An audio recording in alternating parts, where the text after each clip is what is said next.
voice of a bird lies speed.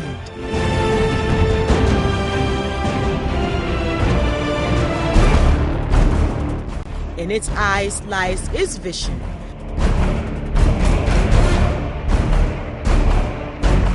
And its mind is a creativity to weave in its nest. If you love video games and you've always patronized foreign video games, it's about time you looked within Ghana for a genius developer who will blow your mind.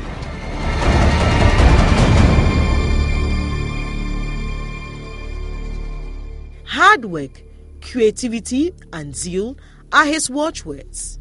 I've been doing this for over the past 16 years. I started this in junior high school, and I just had a feeling that this will definitely strive in Africa. And in the US, the gaming industry is bigger than the music and the movie industry combined. But there's a vacuum created in Africa. There's no gaming industry. So we want to bring in that industry. So Letty is not just focused at creating a company. We want to create a whole new industry in Africa.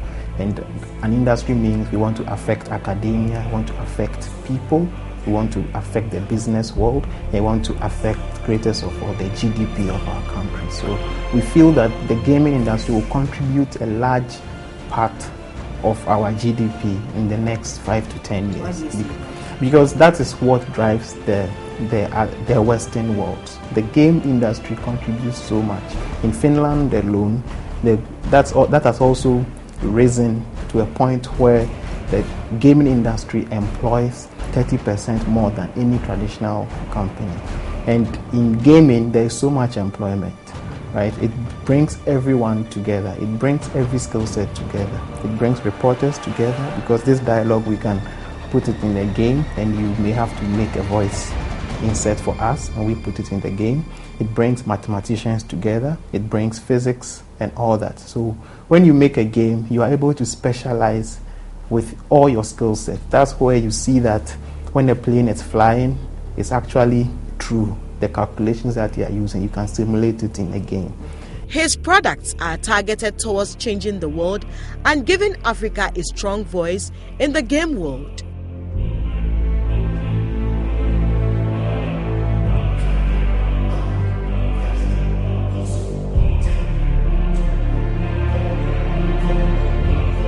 We've realized that it's so boring to connect to our folklore these days. Anansi stories are not told anymore. Anansi is a huge character, right? Yasantua, if you want to read about her, so many books, spans of 1,000 pages. Shakali Zulu, about 15 video cassettes to watch. Those things are so boring. So we want to retell these stories in modern times. For example, why can't Yasantua's spirit possess a vessel now, and then she uses that to save or to fight crime in Accra? You know, in the US, they built, during the time of war, that's when they built Superman and they brought Spider-Man. They needed a superhero to cling to. So we believe that Africans need heroes. There's so much war. We need a superhero who can go and fight crime in Somalia, fight the pirates on the sea. We can create an Aquaman or Mami Water woman who at least uses her powers for good. You know, so that is the perspective we are coming from. I like a lot of fiction. I like a lot of fantasy. So we try to fantasize these superheroes and create new lines of stories for them.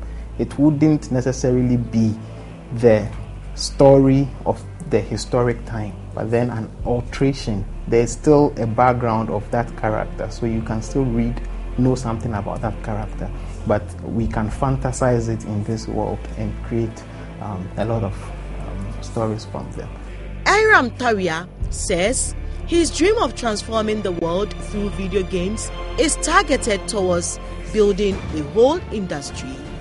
What we tend to do is to focus on making mobile games for cross-platform and all devices that are popular in Africa. We love games. I'm a game player, I'm a game lover, and I'm a game developer. That's what I want to actually do. we realized that Africa was deprived of that side when it comes to game development and entertainment. Africa is not that mentioned in terms of video games. And video games actually bridge the gap between science and creative arts.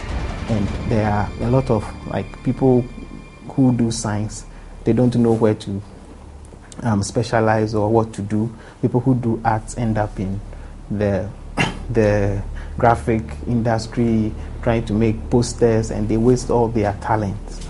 So, but in gaming, you can actually use your animations in the game. You can actually design billboards that can be used in the game because it brings the second dimension into the world.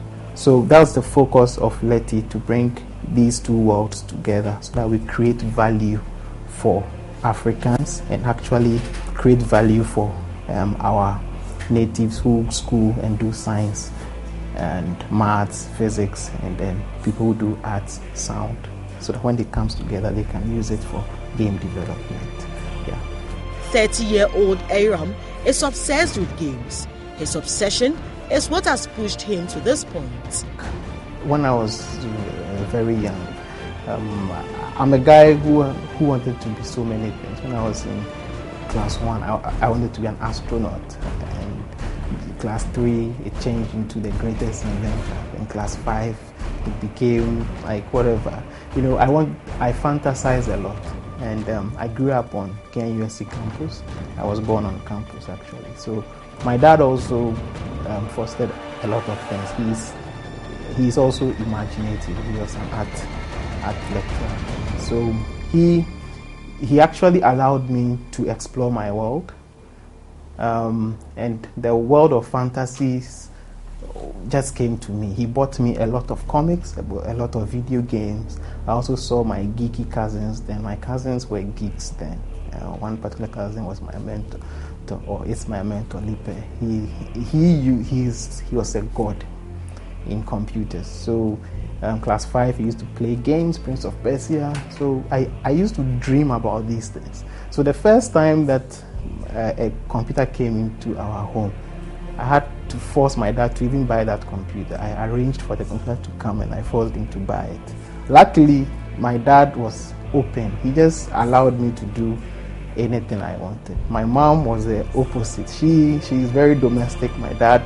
So my mom helped at the home chores like cooking and all those things, part of me, and my dad helped mostly with my imaginative part. So I really wondered how these characters moved on the computer. I was very curious when I was young. I have a letter that I wrote to my dad when he was in Kenya, and I can show you that letter.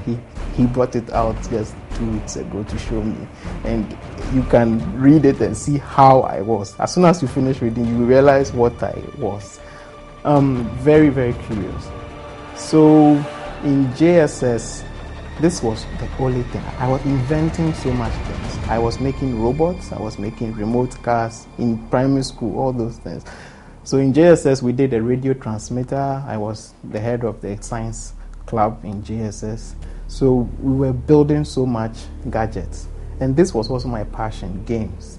So, and illustrations. I was writing my comics too, because my dad bought a typewriter at home, and I wanted to see my story on the paper. So I typed my own stories, and I forced him to illustrate for me, because I wasn't very good at illustration. So when he does it, and I trace it, and I take it to school. So that's how I started drawing. Curiosity, they say, killed the cat. But this curiosity did not kill little Iram. On the contrary, it made him a better person. Then in JSS, I met a very talented guy in junior high school. He's called Godfred. That's JSS 1. He was a newcomer. And he had illustrated Catboy. So I'm like, who did this? And they said, oh, is that newcomer? And I'm like, wow, then we can collaborate, because I just came from primary school into JSS with I had done Formation Z, but the illustration wasn't that good. Then he can draw very well. So I rather would give him my story, and then he would illustrate. So that's how we started the comic business in junior high school. And luckily in junior high school, where I met some really good friends. We were 3 in total. So in JSS3, we registered our first company. Because we saw the vision, we realized that this was unique. This made us geeks in school. We were not the cool kids that people will say, hey, but then we were geeks and underground. So at least we got recognition for how geeky we were. He is not alone in this game business. He is in partnership with a Kenyan colleague. The two met under strange circumstances. My partner, I met him online in 2007. 2006, I wrote a game for my final year project. So I transformed one of the comics I had drawn in junior high school, and I rated it in 3D in KNUST. And that game won a competition, but didn't get anywhere. It's still on the shelves. Then a year later, I was a TA in school, so I was in class teaching, and my dad called me. Like, hey, look in the newspapers. There is the first 3D game design maker in Africa, and it's not you.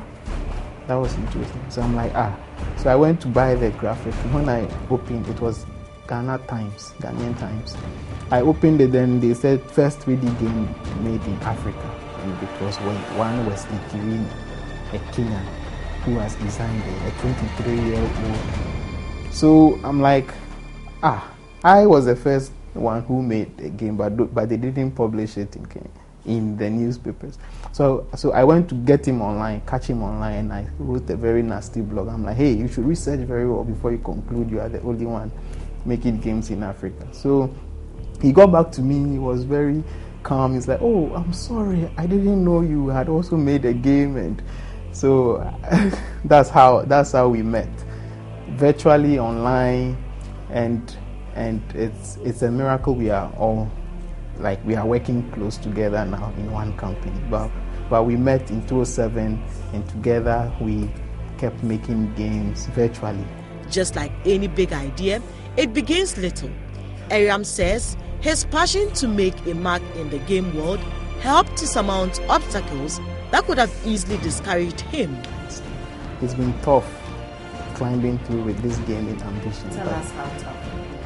Yeah, like you have friends saying, hey, this will not take you anywhere, but they always, and the circle of friends I had, the two best friends, Justin and Opin, they are medical doctors now, surprisingly. I was the only one who took the computer science route, but the challenge, we complemented ourselves. Like Justin was always like saying, hey, don't mind these guys, let's do this. There are times that my morale goes low, but we help each other. So I realized that finding close friends who share the same vision work. For example, in JSS3, we were drawing these cool comics, so we were like, hey, let's go and show it to our headmistress to see if she can give us recognition. So we took the comic to her. We were there now. She said, come in. We put it, hey, demons! Take them away, demons! So we went back to class, and we were so down. I remember that day. So we looked at the character. We used to draw monsters, and then there will be a cool guy. So we look at the character, and we are like, okay. Then I put the cross on our logo, and then we changed it from Goto Comics to Goto Christian Comics. And when we took it, that one we were in business. Irams and his partner are just one out of 1,000 Ghanaians who have someone who believes in their dreams and push them to make that dream a reality. So in that meeting, we decided that we were going to start this company. So because he's also a gamer himself, the founder of, he's also a very passionate gamer. He's also a geek. So for him to see two visionary game developers from Africa, he also realized that he wanted to share this dream. So that's why he made the foundation and fund us. So right after my fellowship, we started. So this actually is the Meltwater Incubator with several companies being founded by the Meltwater Foundation. Yeah. So The young entrepreneur has not disappointed his investor. He is already offering employment to some university graduates. We have the challenge of getting very good game developers. So what I do is I work with universities a lot.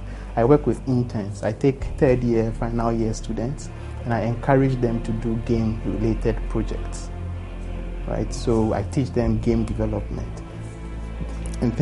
And then they do they use it for their final year project or something like that, just to grow the community. And if they are good enough, I take them on national service, so you can meet some of them here. Just Friday, a set completed their internship. I'm Donald Dukoku, programmer at Let's Games. I have a bachelor's in computer science and I graduated from Masters University. And my job basically is to transfer the characters in the comics into playable characters in the games that we develop for mobile platforms. So currently the project that I'm working on is to build the game engine for the characters and games that we're making. The game engine is where all the entities live in the game, as well as the level and the stuff that they do, the interactivity. So first off, you have to design the player, the character, go ahead and then implement the features of the character and how they interact with the world.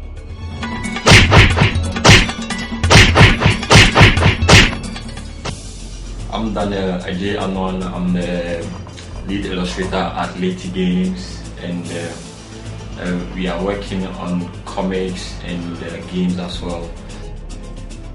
Our department takes all the design, the graphics, the artworks, the 3D and other stuff.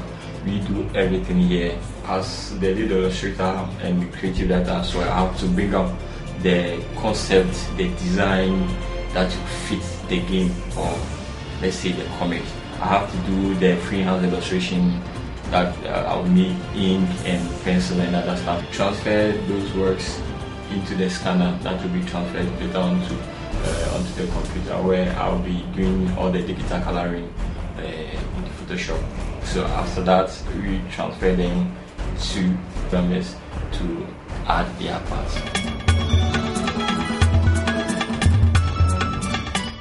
Leti Games obviously has a future. Our current one is Anansi, which will be launching in June. Anansi is our first superhero. We want him to be the first superhero from Africa, right? So we are not limiting him to only Africa. So he will be the first superhero. We want to create this group of Avengers. So we have Shaka the Zulu, we have Yasantua, Sumangu, all those great heroes, right? And then some fantasy ones coming together. So we've done. Now we just have illustrations of great characters, which we've retransformed and writing stories for. So we are working with a lot of story writers. So we encourage people to send us enough stories and illustrators as well. Anansi is complete. When we launch, you can access it from your mobile phone. It will deliver to your phone, and any phone with an internet can just follow the story.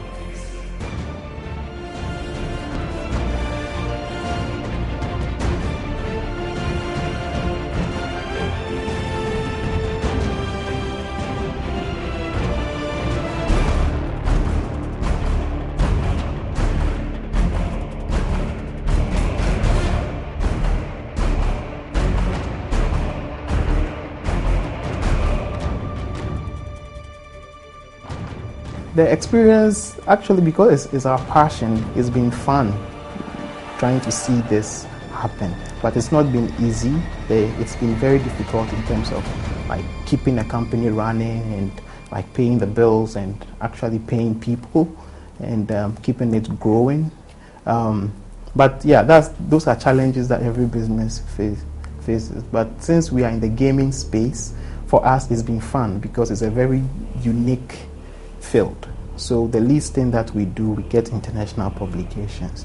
Like recently, I just came from San Francisco to give a presentation about the gaming industry in Africa, and that's the biggest game event in the whole wide world, which I never knew I could reach. Yeah, and I went there as a speaker this time, rubbing shoulders with Microsoft guys and all that, and sharing our technology, which is really good. And people have seen that Africans are really skilled. We have great technology, especially Ghana and Kenya. I think so far international presence and press about gaming has been very, very positive, and I'm proud to say Letty is part of all that. Every step of Iram is connected to game developing to an extent that even the name of his company, Letty Games, has to have game leanings. T came from the Ewe word Letty. Letty means star in Ewe, right? So Letty V actually. But Letty is also used for moonlight. So we chose that name because we feel that the industry we are entering is very nascent in Africa. So we are in a dark place, but when a star keeps shining, like no matter how dark the sky is, you still see the shining star. Iram says his beginning was not only humble, it was fun. I was born on KNUST campus. I was born in KNUST hospital.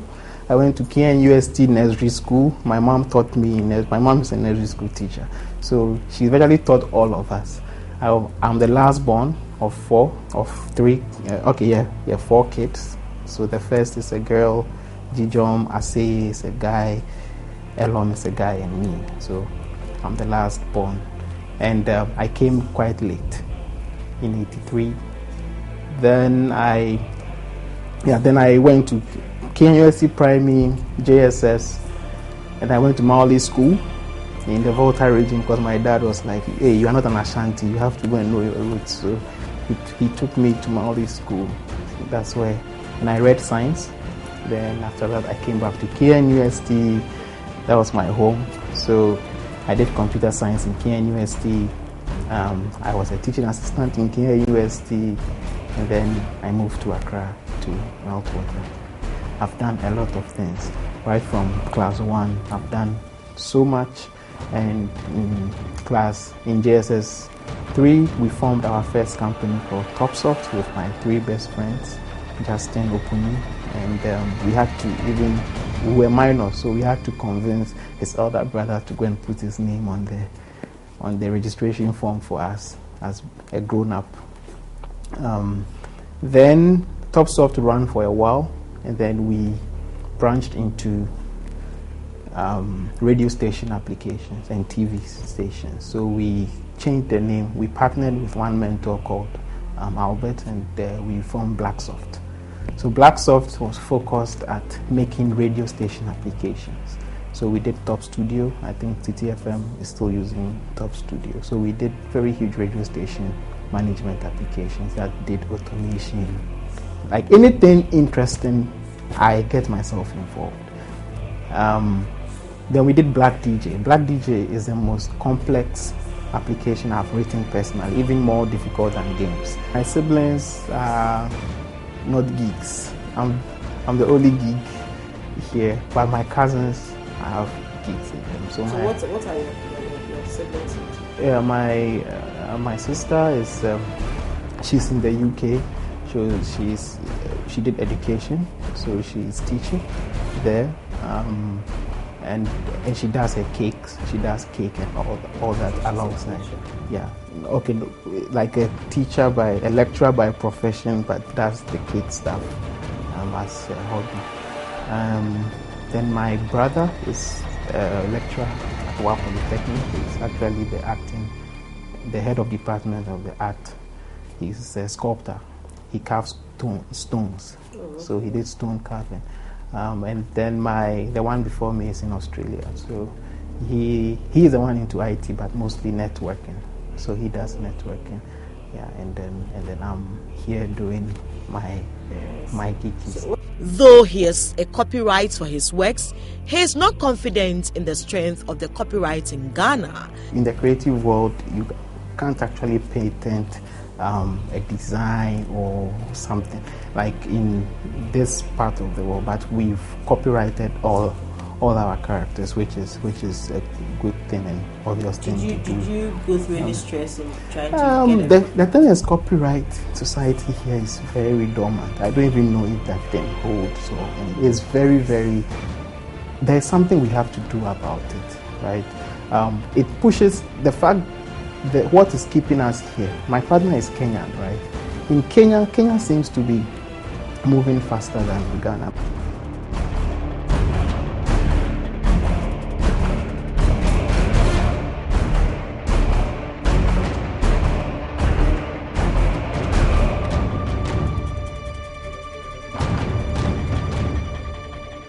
Outside, they have the app stores that you can just visit and download.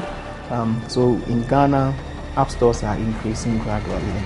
Telcos also support 3G, right? It's been difficult for them to understand our part of entertainment, but we are making gradual process. Currently, we are working with the likes of like Microsoft and some of the Android phone manufacturers. Trying to make them pre-install these things on their mobile phones and put it up on their app stores. We are still currently in talks with most of them.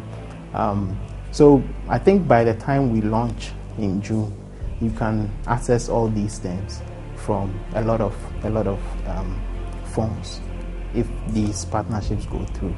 If not, you can just get it from the Google Play Store, or you can get it by SMS. We will send you the link.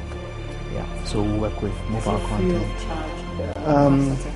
Yeah, it depends. Some it could be 30 pesos per page if you get it by SMS, or it could be 1 CD per issue. Maybe you have like 5 pages for 1 CD or 10 pages. So we are still playing around with the prices, but I think the first 10 pages could come free of charge because it's unique. It's tied to the story of the comic. So you play this game based on the story in the comic as well. And you could see a game that comes from Africa, which is better than games that you play. Which you can relate to. Yes, which you can relate to and really know that this is a superhero from Africa. Yeah, like Santua or Anan. Let's Games is undoubtedly rubbing shoulders with games from India and other competing nations. We are entering a world that demands inventions and innovations. You either invent or you die. Iram is just one of a million Ghanaians who have ideas that can change the world. What are you waiting for? Iram, Ayiko.